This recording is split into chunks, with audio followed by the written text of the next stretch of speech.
So, as I'm saying, this solar water pump, you can have a situation when you have a pump. You can continue.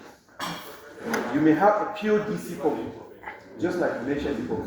Pure DC pump uses solar panel and then charge controller, battery, then the pump. In another way, that get seated.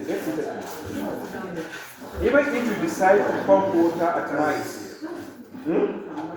you want to pump water at night, you can as well do that. How? By connecting the energy from the battery, the pump to lift their water. That is one. Or one house. Why are you making noise? Why are you making noise? You may have, you may decide to say, okay, I want to pump my water in the daytime, just like we all do at home. If there is national grid, we own our AC pump. Now for the DC, so long there is solar electricity, it will keep pumping water, right? So now you may decide to say, okay, I don't need battery at all, because in as far as I can pump water from, let's say, 8 o'clock till sunset, and you don't need any pumping again at night, right? So in that situation, you don't need what? The battery storage. So you may have a situation whereby your pump requires only solar panel, then control box, and then the pump directly. You may have a situation whereby you have a pump that is attached with, has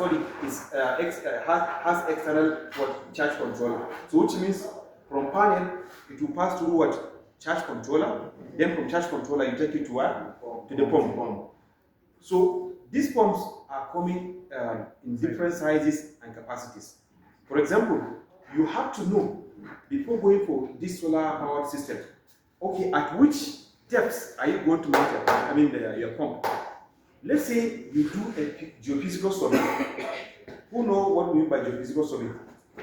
Yeah, before we punch a borehole, we have to know, is there water available in this?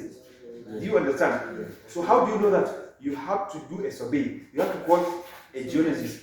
You understand? You have to do a survey for you.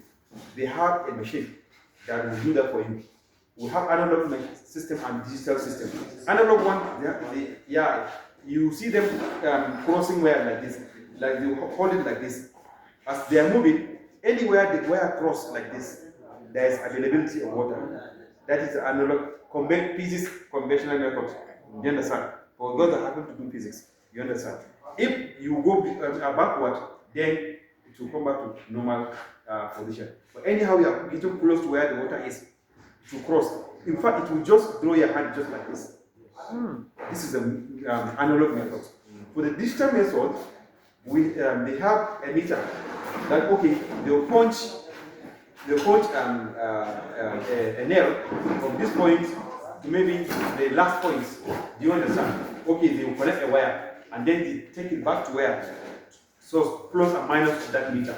So now that meter is responsible for what? Knowing the amount of water deep down. Do you understand? Knowing the amount of water deep down.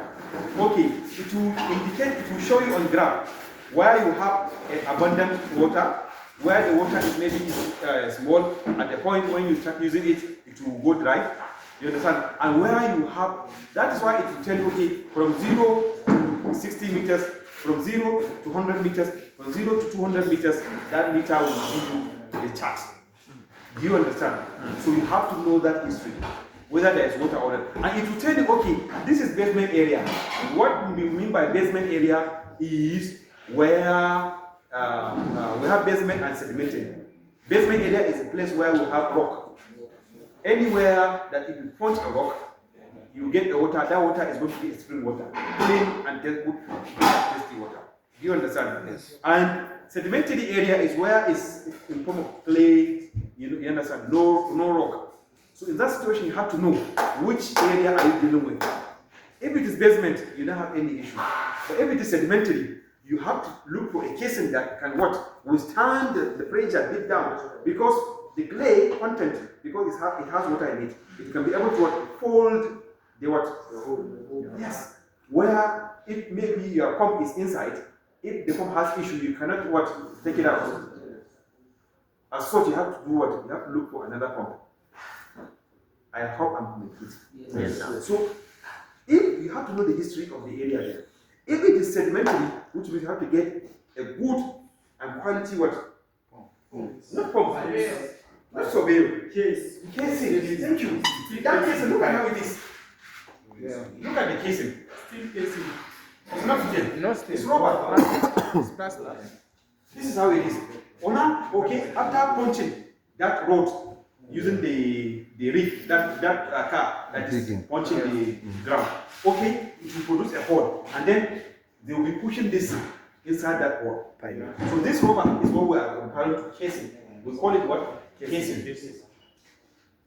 Casing.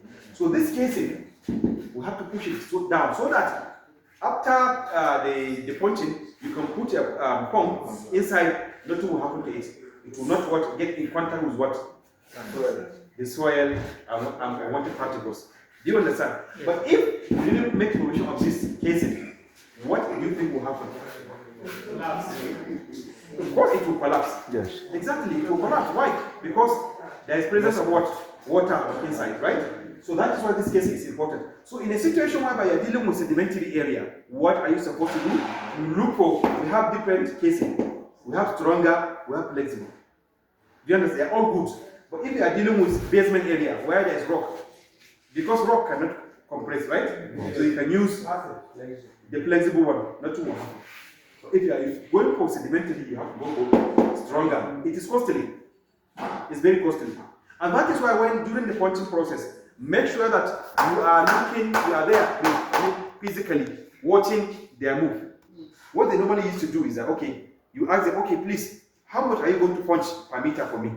Like I did a survey and I was able to get, let's say, 50 meters. How much are you going to charge me for the borehole system? They'll tell you, okay, I think I'll charge you 16,000 naira per meter. Or let's say 15,000 naira per meter. You negotiate.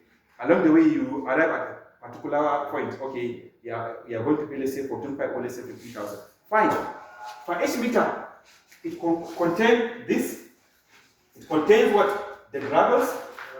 It contains what? Casing. It contains what? Yeah, of course. And then the casing is this. The gravels, that stones. Because if they didn't make provision for the gravels, this pipe can also what? Collapse.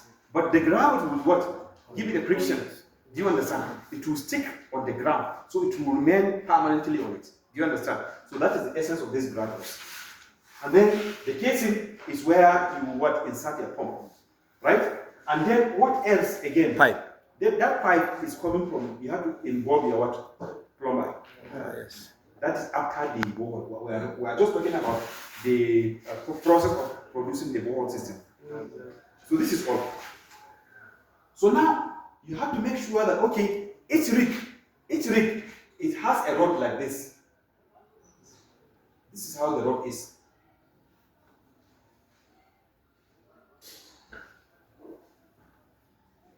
So this rod will be what? Rotating. So which means it will be punching. Exactly. So it will be producing this hole that this casing can enter. Do you understand? As such, after producing this, they will take it out.